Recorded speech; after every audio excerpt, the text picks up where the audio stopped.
Goldman Sachs is the last of the big banks to agree to a settlement for its role in the 2008 financial crisis.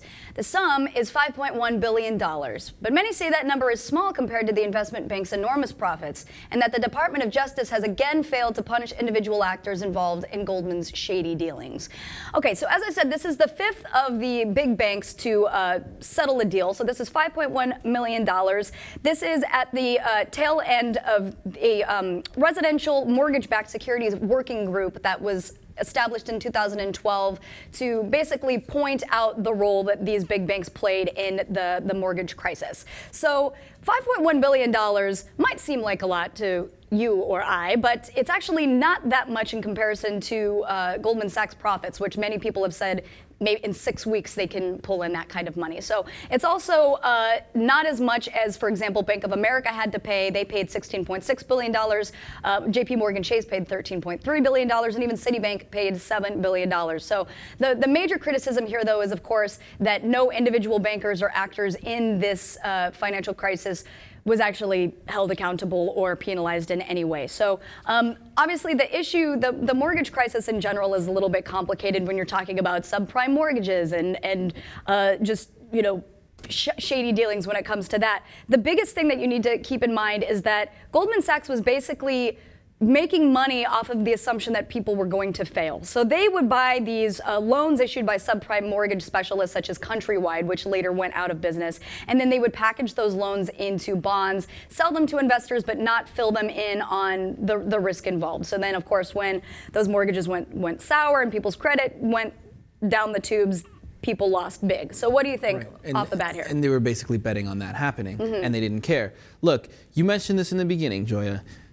$5.1 billion, not all that much for a huge company like Goldman Sachs to pay. But another important thing to keep in mind here is they're not even going to have to pay that much money. For example, 1.8 of that billion is going to a fine attributed to consumer relief in the form of loan forgiveness and affordable housing subsidies. 30% of that is tax deductible for Goldman Sachs. So that's just one way that they're going to be able to avoid paying this penalty. So even if they were paying 5.1, okay, that's not all that much, but they're not even going to have to pay that much. And before I pass it back to you, I would like to read a quote. And this is a quote we love here at the Lip TV. It's Matt Taibbi, who writes for Rolling Stone. You may know him. He's on Bill Maher a lot. He's a really clever, funny dude. He was talking about Goldman Sachs, and this is how he describes them. The world's most powerful investment bank is a great vampire squid wrapped around the face of humanity, relentlessly jamming its blood funnel into anything that smells like money. Back to you, Joya. Right. Thank you for that. I mean, and that's quite different from, for example, what the Associate Attorney General Stuart Delary had to say about this settlement, because according to him, he says, this resolution holds Goldman Sachs accountable for its serious misconduct in falsely assuring investors that securities it sold were backed by sound mortgages when it knew that they were full of mortgages that were likely to fail.